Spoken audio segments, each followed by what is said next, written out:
On the record with Zarin পডকাস্টে সবাইকে স্বাগতম। আজ আলোচনা করব বাংলাদেশ জাতীয়তাবাদী ছাত্র দল ও ভবিষ্যৎ ছাত্র রাজনীতি নিয়ে। আমার সাথে আছেন কুমিল্লা বিশ্ববিদ্যালয়ের ছাত্রনেতা মিস্টার রিয়াজ উদ্দিন ভুইয়া। মিস্টার রিয়াজ, আপনাকে on the record with Zarin পডকাস্টে স্বাগতম। আপনাকে ধন্যবাদ। প্রথমে আপনার কাছে আমি যে বিষয়টি জানতে চাই, বর্তমানে অনেক শিক্ষা প্রতিষ্ঠান রাজনীতি মুক্ত ক্যাম্পাস যাচ্ছে, যার প্রমাণ আমরা কদিন আগেই দেখেছি কুয়েটে। সেখানে ছাত্রদলের ফর্ম বিতরণকে কেন্দ্র করে একটি রক্তক্ষয়ী সংঘর্ষের ঘটনা ঘটে। সেক্ষেত্রে বাংলাদেশের ক্যাম্পাসগুলোতে ছাত্রদলের বর্তমান রাজনৈতিক কৌশলগুলো কি কি? দেখুন, প্রথমে আমি মনে করি বাংলাদেশের কোনো শিক্ষা প্রতিষ্ঠানই ছাত্র রাজনীতি নিষিদ্ধ চায় না। বরং তারা ছাত্র রাজনীতি নিষিদ্ধ না চেয়ে তারা রাজনৈতিক স্বাধীনতা চায়। রাজনৈতিক স্বাধীনতা বলতে তারা এটাই বোঝাচ্ছে, বাংলাদেশে গত 17 বছরের যে অন্যায়, অবিচার এবং অত্যাচার এবং সাধারণ শিক্ষার্থীদেরকে বাধ্যতামূলক মিছিল মিটিং এ অংশগ্রহণ করার জন্য যে চাপ প্রয়োগ করা হতো, এটা থেকে বেরিয়ে আসার যে স্বাধীনতাটুকু, এটাই তারা চাচ্ছে। তাহলে আমি স্পষ্ট করে এটাই বলতে চাই, বাংলাদেশে কোনো সাধারণ শিক্ষার্থী বাংলাদেশের ছাত্র রাজনীতি নিষিদ্ধ চায় না, বরং তারা রাজনৈতিক স্বাধীনতা চায়। আপনি ছাত্র রাজনীতি যদি নিষিদ্ধ করে ফেলেন বা ছাত্র রাজনীতি নিষিদ্ধ যদি আপনি ধরেন, তবে এটা কি দাঁড়ায়? আমরা কখনোই 24-এর যে ছাত্র এবং জনগণের যে গণ অভ্যুত্থান হয়েছে, এই গণ অভ্যুত্থান দেখতাম না। যদি ছাত্র রাজনীতি আপনি নিষিদ্ধ করে ফেলতে চান, তবে কখনো আপনি 52-র ভাষা আন্দোলনকে আপনি মূল ছাত্রদেরকে টেনে মতাদর্শ প্রতিষ্ঠা করতে পারবেন না। কারণটা হচ্ছে, বাংলাদেশে এখন পর্যন্ত যত ছাত্র আন্দোলন হয়েছে, প্রত্যেকটা আন্দোলনের সাথে ছাত্ররা ওতপ্রোতভাবে জড়িত ছিল। এবং আপনি যদি অন্যদিকে একটু আমি যদি বিশ্লেষণ করি, বাংলাদেশ জাতীয়তাবাদী ছাত্র দল যে গণ অভ্যুত্থান সহ অন্যান্য যে সাংগঠনিক প্রক্রিয়ায় যে এগিয়ে যাচ্ছে, এবং আমরা যদি সবচেয়ে বড় চিন্তা করি, সেটা হচ্ছে বাংলাদেশ জাতীয়তাবাদী ছাত্র দলের প্রায় 400 এর কাছাকাছি কর্মী গণ অভ্যুত্থানে শহীদ হয়েছে। তাহলে আমরা কাদের জন্য জীবন দিয়েছি? আমরা অত্যাচার এবং নিপীড়ন থেকে মুক্ত হওয়ার জন্য আমরা জীবন দিয়েছি। আমরা আমাদের সহযোদ্ধা ভাইয়েরা শহীদ হয়েছে। সুতরাং আপনি যদি ছাত্র রাজনীতি নিষিদ্ধ করে ফেলতে চান, তবে এটা যারা হিডেন পলিটিক্স করে তাদের জন্য এটা বেশি মানে সফল, বা তারা একটা পর্যায়ে এসে তারা মনে করবে যে তারা সফল হয়েছে, কিন্তু আসলে জাতির জন্য মঙ্গল কিছু হবে না। জাতি কখনো অত্যাচার অবিচার থেকে বেরিয়ে আসতে পারবে না। কিন্তু আমরা কুয়েটের কথাই যেহেতু বলছিলাম, কুয়েটে তো ছাত্র রাজনীতি আসলে নিষিদ্ধ। সেক্ষেত্রে ছাত্রদল ফর্ম বিতরণ করতে গেলেন কেন? দেখেন, কুয়েটে ছাত্র রাজনীতি নিষিদ্ধ, এটা কুয়েটের এখতিয়ার। কিন্তু বাংলাদেশ জাতীয়তাবাদী ছাত্র দল তাদের মতাদর্শ বিভিন্ন মানুষকে পৌঁছে দিবে, এটা আমাদের দায়িত্ব। কুয়েট তার নিজস্ব কনস্টিটিউশন ফলো করবে, আমরা আমাদের কনস্টিটিউশন ফলো করব। কুয়েট ছাত্র রাজনীতি নিষিদ্ধ, ভালো কথা, কিন্তু কুয়েটের ভেতরে তো আমরা সদস্য ফরম বিতরণ করিনি।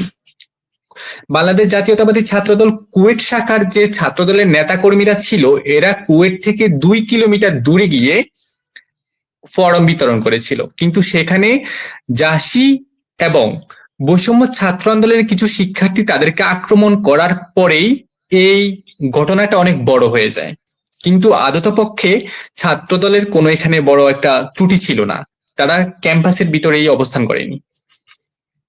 আচ্ছা, আপনি যে গণ অভ্যুত্থানের কথা বললেন, গণ অভ্যুত্থানকে নিয়ে আমি জানতে চাই যে জুলাই গণ অভ্যুত্থানে বাংলাদেশের ছাত্র জনতারা একটি লক্ষ্য নিয়ে এগিয়ে গেছে। পরবর্তীতে যখন ছাত্ররা জুলাই ঘোষণাপত্র প্রকাশ করতে চাইলো, আমরা দেখেছি বিএনপি সেটার পক্ষে ছিল না। এখন যখন ছাত্ররা আবার জুলাই ঘোষণাপত্র প্রকাশ করতে চাইছে, বাংলাদেশ জাতীয়তাবাদী ছাত্রদল কি জুলাই ঘোষণাপত্রের পক্ষে অবস্থান করবে নাকি বিপক্ষে? আপনি যে বললেন যে সকল সাধারণ শিক্ষার্থী বা সকল শিক্ষার্থী একটি লক্ষ্য ছিল, নিশ্চয়ই আপনি একটি লক্ষ্যের কথা বলেছেন, যে হাসিনার পদত্যাগ বা হাসিনার সরে যাওয়া। আপনি ফেসবুকে এখন স্ক্রল করলে মাঝে মাঝে দেখবেন যে সবকিছুর পক্ষে ছিলাম, এটির পক্ষে নই। এটি বলতে তারা সবকিছুই চায়, কিন্তু হাসিনার পদত্যাগ চায় না। কিন্তু বাংলাদেশ জাতীয়তাবাদী ছাত্র দলের প্রত্যেকটা নেতা কর্মী, তারেক রহমান বলে দিয়েছে যে আমাদের প্রত্যেকটা নেতা বা প্রত্যেকটা সহকর্মীও যদি পিছিয়ে যায়, শেষ অংশে বা শেষ লাইনে যে ছাত্রটা থাকবে সেই আন্দোলনকে কি দিবে, নেতৃত্ব দিবে। এবং এই লাইনকে কেন্দ্র করে তারেক রহমানের যে ভূপ্রয়াসী যে প্রশংসা আন্দোলনকে ঘিরে, এর মাধ্যমে বাংলাদেশ জাতীয়তাবাদী ছাত্রদল সর্বোচ্চ ভূমিকা রেখে গণ অভ্যুত্থানে যোগ দিয়েছিল। এবং পরবর্তীতে যখন আন্দোলনটা একটা পর্যায়ে হাইজ্যাক হয়ে যায়, একটা বিশেষ দল বা বিশেষ মতাদর্শের মানুষরা যখন আন্দোলনকে নিজেদের মনে করে, সাধারণ মানুষের মনে করে না, এটা শুধুমাত্র বলে যে ছাত্র আন্দোলন, তখন আসলে এটাতে জাতীয়তাবাদী ছাত্রদল অবশ্যই ভেটো দিবে। কারণটা হচ্ছে এই আন্দোলন কখনোই শুধুমাত্র সাধারণ শিক্ষার্থীদের না, এই আন্দোলন বাংলাদেশের প্রত্যেকটা মানুষের। এই জন্য প্রত্যেকটা মানুষ। পরবর্তীতে যখন হ্যাঁ। জাসি এবং বৈষম্য ছাত্র আন্দোলনের শিক্ষার্থীরা শুধুমাত্র আন্দোলনের যে ভূমিকাটা তাদের দিকে নিয়ে নিয়ে যাচ্ছিল, তখন তো আমরা ধরে নিব যে এখানে ছাত্রদলের কোনো ভূমিকা নেই। কিন্তু ছাত্রদলের যদি কোনো ভূমিকা না থাকতো, আমরা 300 থেকে 400 নেতাকর্মীকে হারাতাম না। আচ্ছা, তারা কি ছাত্র দলের ভূমিকাকে অস্বীকার করেছে? আর তারা আপনি যে বললেন। আপনাকে আপনি যে হ্যাঁ। বললেন যে তারা ছাত্র দলের ভূমিকাকে অস্বীকার করেছে, আমি যেহেতু কুমিল্লা থাকি, কুমিল্লার উদাহরণটা দিয়ে আপনাকে বলি। বাংলাদেশের আন্দোলনের সবচেয়ে বড় জায়গা যদি বলা হয় তাহলে শাহবাগ।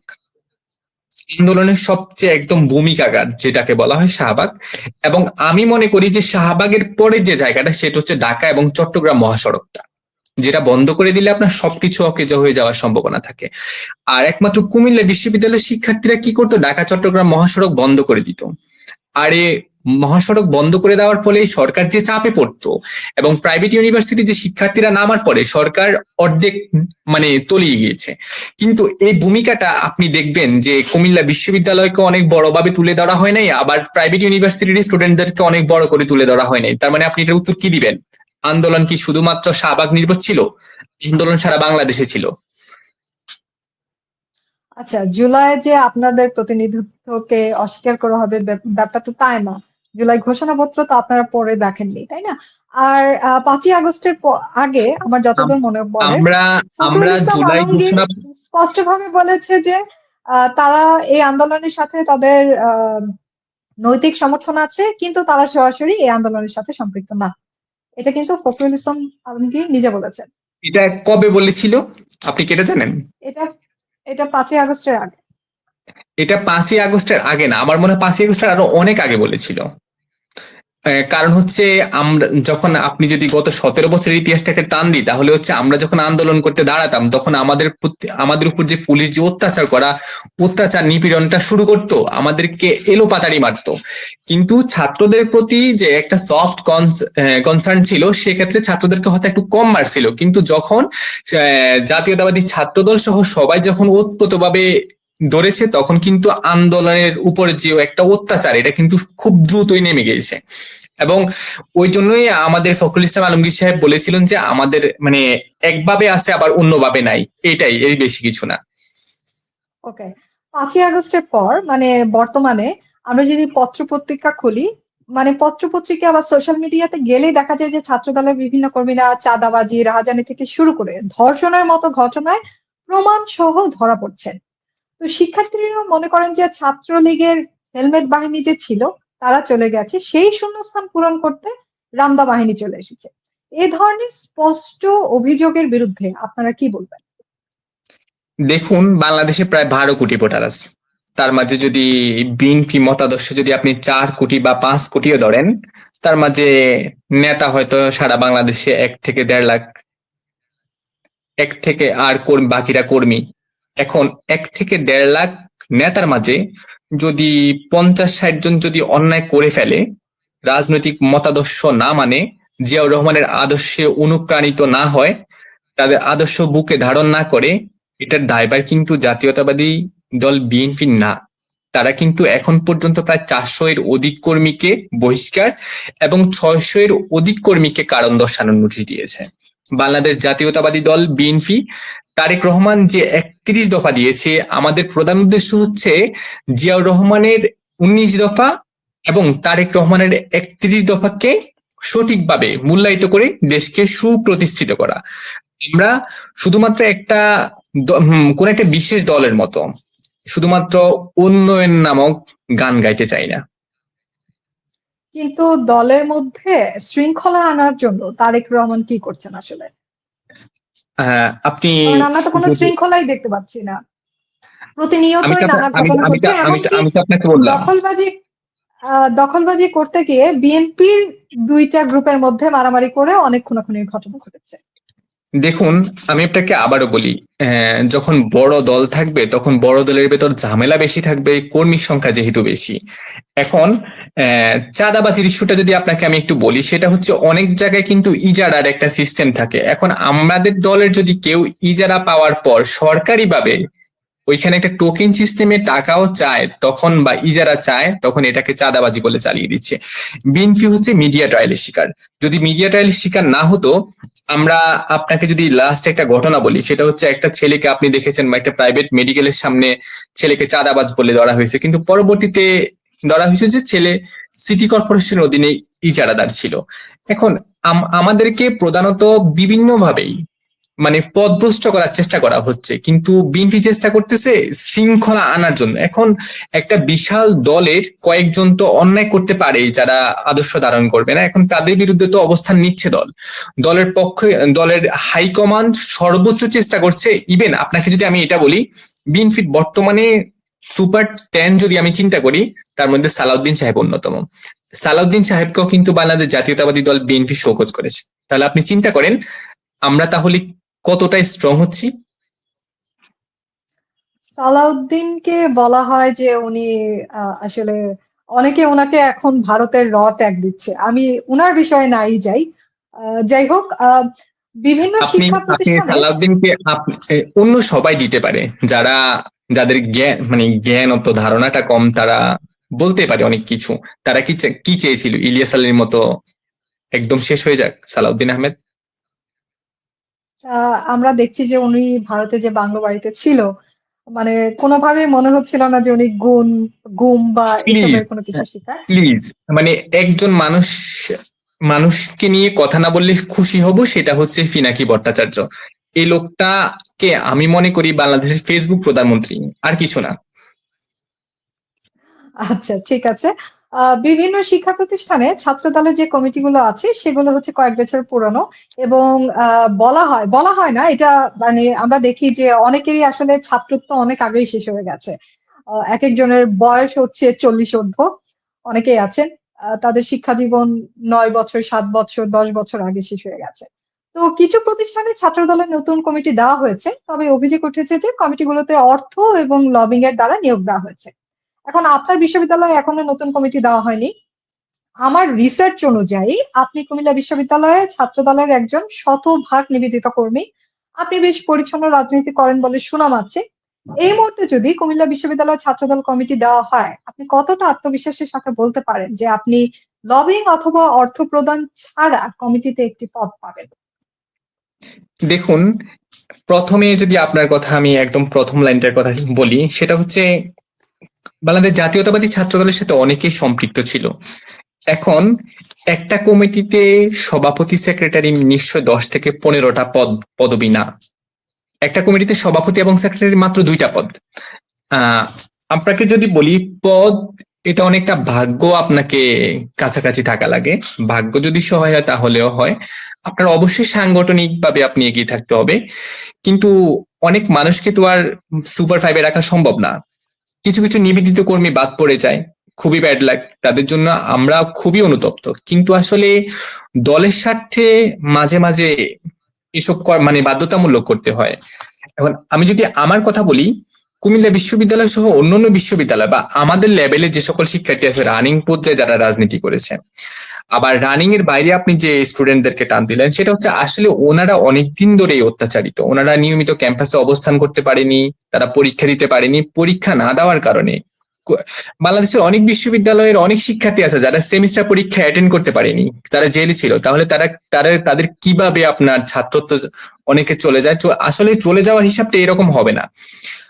মনে করেন 2012 সালে একটি স্টুডেন্ট ভর্তি হলো, সে প্রত্যেক মাঝে মাঝে সে অ্যারেস্ট হতো, পরীক্ষা অ্যাটেন্ড করতে পারতো না।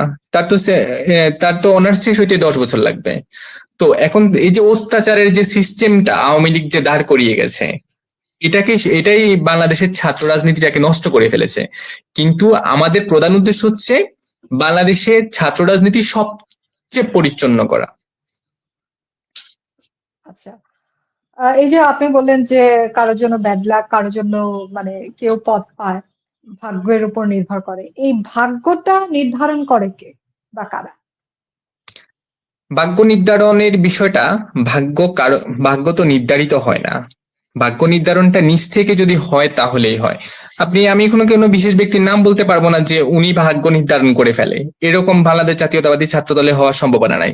যিনি তৃণমূল থেকে উঠে এসেছে, যিনি বাংলাদেশ জাতীয়তাবাদী ছাত্র দলের জন্য সর্বোচ্চ কাজ করেছে, যিনি ছাত্রদলের মতাদর্শ প্রতিষ্ঠা করার জন্য কাজ করেছে, সাংগঠনিকভাবে এগিয়ে এগিয়ে বিভিন্ন শিক্ষা প্রতিষ্ঠানের বিভিন্ন সংগঠনের সাথে জড়িত, তারাই জাতীয়তাবাদী ছাত্র দলের কমিটিতে এসে সর্বোচ্চ স্তরে এসে নেতৃত্ব দিতে পারবে। একজন হুট করে এসে ছাত্র রাজনীতি করে ছাত্রদলের পদ পদবি পেয়ে যাবে, এটা বিভ্রান্তকর, এটা সম্ভব না। আচ্ছা। সাধারণত বড় রাজনৈতিক দলগুলো ক্যাম্পাসে তাদের ছাত্র অঙ্গ সংগঠন রাখে আধিপত্য বিস্তার ও নিয়ন্ত্রণ নিজের হাতে রাখার জন্য। তো বাংলাদেশ জাতীয়তাবাদী ছাত্র দলের নিজস্ব মত প্রকাশের স্বাধীনতা আসলে কতটুকু? এবং ছাত্র দলের কর্মীরা কি শীর্ষ নেতৃত্বের নির্দেশের বাইরে যেতে পারে? অবশ্যই বাংলাদেশ জাতীয়তাবাদী ছাত্র দলের যে কোনো কর্মী চাইলে তাদের জাতীয়তাবাদী ছাত্র দলের যে পেড আছে ওই পেডের বাইরে গিয়ে অবস্থান করতে পারে। জাতীয়তাবাদী ছাত্র দল একজন শিক্ষার্থী বা ছাত্রদল কর্মীর স্বাধীনতাটাকে বিশ্বাস করে। আপনাকে যদি আমি একদম প্রথম থেকে বলতে থাকি, সেটা হচ্ছে বাংলাদেশ জাতীয়তাবাদী ছাত্র দলের অনেক শিক্ষার্থী দলীয় অবস্থানের বাইরে গিয়ে কাজ করতে পেরেছে, দলীয় সিদ্ধান্তের বাইরে গিয়ে কাজ করতে পেরেছে। যেমন আহ বাংলাদেশের প্রত্যেকটা ক্যাম্পাসে বর্তমানে বৃক্ষরোপণ অভিযান চলতেছে। বাংলাদেশের আমি যদি জাহাঙ্গীরনগর ইউনিভার্সিটির কথা বলি, জাহাঙ্গীরনগর ইউনিভার্সিটিতে গতকাল অথবা পরশুদিন হেপাটাইটিস বি টেস্ট করা হয়েছে। ঢাকা বিশ্ববিদ্যালয়ে নিয়মিত প্রোগ্রাম হচ্ছে সাধারণ শিক্ষার্থীদের লক্ষ্য এবং উদ্দেশ্য সাধন করার জন্য। বাংলাদেশের প্রত্যেকটা বিশ্ববিদ্যালয়ে, প্রত্যেকটা শিক্ষা প্রতিষ্ঠানে, যেসব শিক্ষা প্রতিষ্ঠানে ছাত্র দলের কমিটি আছে, প্রত্যেকটা শিক্ষা প্রতিষ্ঠানে চেষ্টা করছে ভালো কিছু কাজ করার জন্য, ছাত্রছাত্রীদেরকে ইনভলভ করার জন্য। তারা যে দাসত্বের অবস্থান ছিল, যে দাস প্রথার মাধ্যমে তারা যে ছাত্র রাজনীতিতে ছিল, ওই নীতি থেকে বের হয়ে আসার চেষ্টা করা হচ্ছে এবং তাদেরকে বের করে আনার চেষ্টা করছে। আমি মনে করি বাংলাদেশ জাতীয়তাবাদী ছাত্র দল বর্তমানে যেভাবে রাজনীতি করছে, ইনশাল্লাহ আগামী 2 থেকে 3 বছরের মধ্যে বাংলাদেশ জাতীয়তাবাদী ছাত্র দলের কর্মীর সংখ্যা বর্তমান কর্মীর থেকে 2 গুণ বেড়ে যাবে, শুধুমাত্র পজিটিভ কাজের মাধ্যমে। আচ্ছা, একটা এরকম কথাও আসছে যে এখন আওয়ামী লীগ ট্যাগ দিয়ে শিবিরের সাথে মানে ছাত্রলীগ যেমন ব্যবহার করছে, ছাত্রদল এখন আওয়ামী লীগের সাথে সেরকম ব্যবহার শুরু করেছে। এর প্রমাণও আমরা দেখলাম যে পলিটেকনিকের একটা স্টুডেন্টকে তারা সারারাত পিটিয়েছে এবং বলেছে যে এই আবরার ফাহাদের কথা কি তোর মনে আছে, এরকম বলে ছাত্র দলের কর্মীরা পিটিয়েছে। তো আসলে আপনারা মানে আপনাদের মাদার দল এখনো নির্বাচিত হয়নি, তার আগে এতটা উদ্ধত আচরণ, মানে এটা কেন? ছাত্র দলকে সাধারণ শিক্ষার্থীরা বিশ্বাস করবে কিসের বেসিসে? দেখুন, আমি কোনো অপরাধীকে ডিফেন্স করতে চাই না। যদি যে অপরাধ করেছে তার সর্বোচ্চ শাস্তির দাবি জানাই।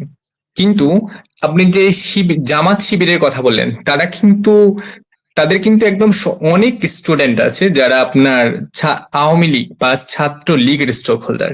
ঠিক আছে, ইভেন আপনাকে যদি আমি সবচেয়ে বড় উদাহরণ দিই, আমার ধারণা নাই জামাতের আমিন নাকি ওনার নাম জানি কি, জামাতের সর্বোচ্চ পর্যায়ে যিনি আছেন, ওনার নামটা আমি জানি না, উনি কিন্তু জাসদের সদস্য ছিল। এখন ইভেন ঢাকা বিশ্ববিদ্যালয়ের বর্তমান যে ছাত্র শিবিরের সভাপতি, উনিও ছাত্রলীগের পোস্টেড নেতা ছিলেন। তো আসলে আমি কোনো দলকে ছোট করতে চাই না। আমি চাই বাংলাদেশের সবচেয়ে ক্লিন রাজনীতি হোক, রাজনীতি শুধু মানুষের জন্য হোক। আপনি যদি বলেন রাজনীতি করে আপনি মানুষের অন্তরেও থাকতে পারবেন, আবার মানুষের থুতুতেও থাকতে পারবেন। এটা ডিপেন্ড করবে আপনি কতটা উজ্জীবিত হয়ে কাজটা করছেন, মানুষের জন্য কাজ করছেন কিনা। হ্যাঁ, আমি আরেকটা লাইন বলি, সেটা হচ্ছে যখন জিয়াউর রহমান 19 দফা দিয়েছিল, 19 দফার প্রথম দফাটা ছিল কি, প্রতিহিংসা এবং প্রতিশোধের রাজনীতি থেকে বেরিয়ে সব দল এবং মতের সমন্বয়ে জাতীয়তাবাদের ভিত্তিতে অন্তর্ভুক্তিমূলক এবং বৈষম্যহীন রাষ্ট্র প্রতিষ্ঠা করা। আমরা আচ্ছা, এই এই লক্ষ্যে আমরা আগাচ্ছি। ওকে। আপনি যেহেতু থুতুর কথা বললেন, সেই ক্ষেত্রে আপনাদের কর্মী একজন উপরের লেভেলের হাই কমান্ডের নেতা দুদু, উনি বলেছেন যে বাংলাদেশের মানে অন্যান্য দল বা অন্যদেরকে বিএনপি নেতাকর্মীরা থুতু কিংবা প্রস্রাব করে মানে ভাসিয়ে দিতে পারে। তো আসলে মানে এই জিনিসটা আপনি আমি কিভাবে দেখেন? আমি কি আমি মন্তব্য আমি করবেন? ওনার আমি ওনার মন্তব্যের সাথে সম্পূর্ণ দ্বিমত।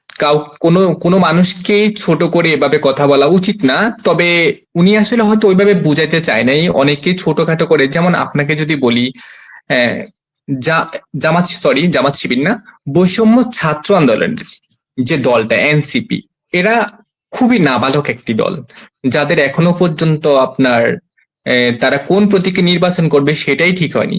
তারা বাংলাদেশ জাতীয়তাবাদী দল বিএনপি এবং বাংলাদেশ জাতীয়তাবাদী দল ছাত্র দলকে সরাসরি যে ধরনের ইঙ্গিতপূর্ণ কথা বলে, আমি অবাক হয়ে যাই। যে মনে হয় এনসিবি বয়স হচ্ছে 10 বছর। তারা আচ্ছা, যেভাবে ডমিনেন্ট করার চেষ্টা করে বড় বড় দলগুলোকে, আমি রীতিমতো অবাক হয়ে যাই। ওই জন্যই হয়তো উনি ওই না মন্তব্যটা অবাক করেছে। আচ্ছা। তো আপনি এভাবে ডিফেন্ড করছেন। আম আমি সর্বশেষ জানতে চাই আপনার কাছে যে যারা নতুন ছাত্রদলে আসতে চাইবে বা চায়, আ তাদের কাছে আপনার উপদেশ বা আপনার মেসেজটা কি হবে? দেখুন, আমি মনে করি বাংলাদেশ জাতীয়তাবাদী ছাত্রদল একটা বৃহৎ দল।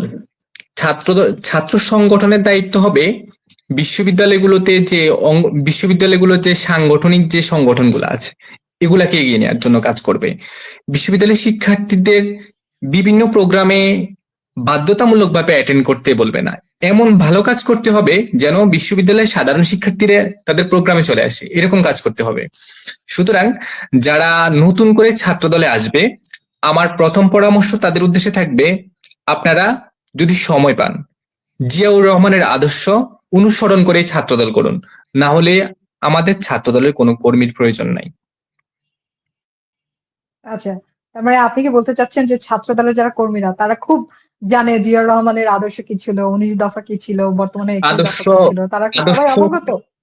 না, সবাই জানে এই বিষয়টা এরকম না, কিন্তু আমি মনে করি হুম। যারা ছাত্রদল করবে তারা জিয়াউর রহমানের আদর্শ মেনে ছাত্রদল করা উচিত, না হলে রাজনীতি আসলে মানুষের জন্য হওয়া সম্ভব না। আচ্ছা, আপনারা কি মানে এই যে আদর্শ সেটা কি শেখান? মানে তারা কিভাবে জানবে আসলে? দেখুন, বাংলাদেশ জাতীয়তাবাদী ছাত্রদল নতুন একটি প্রোগ্রাম বা বাস্তবায়নের লক্ষ্যে নেমেছে, সেটা হচ্ছে পলিসি পলিটিক্স। আমি যদি বলি, জাহাঙ্গীরনগর বিশ্ববিদ্যালয়ের এবং বাংলাদেশ জাতীয়তাবাদী ছাত্রদলের বর্তমান সেন্ট্রাল যুগ্ম সাধারণ সম্পাদক শাহরিয়ার আলম শিমুল ভাই, ওনাকে দেখি আমি নিয়মিত বাংলাদেশ পলিসি পলিটিক্স নিয়ে প্রোগ্রাম করে আর কি। তো দেখে আমি খুবই ভালো লাগে যে জিয়াউর রহমানের আদর্শ নিয়ে ওনারা এইভাবে কাজ করছে, এভাবে সবার কাছে প্রকাশ করার চেষ্টা করছে। তো আপনি যদি এরকম প্রোগ্রাম গুলা প্রত্যেকটা বিশ্ববিদ্যালয়ের ছাত্রদল করতে থাকে, একটা সময় দেখবেন যে জিয়াউর রহমানের আদর্শ ধারণ করা ছাত্র দলের কর্মীর কোনো অভাব হবে না। আচ্ছা, আমি গুড লাক উইথ দ্যাট। আমরা অনুষ্ঠানের শেষ পর্যায়ে চলে এসেছি। আমি বলতে চাই যে গণ অভ্যুত্থানের পর বর্তমান ও ভবিষ্যৎ ছাত্র রাজনীতি হবে পরিচ্ছন্ন সাধারণ শিক্ষার্থীদের জন্য। তো সবাইকে সাথে থাকার জন্য ধন্যবাদ। আপনাকে অনেক ধন্যবাদ। শুভরাত্রি। আপনাকে ধন্যবাদ।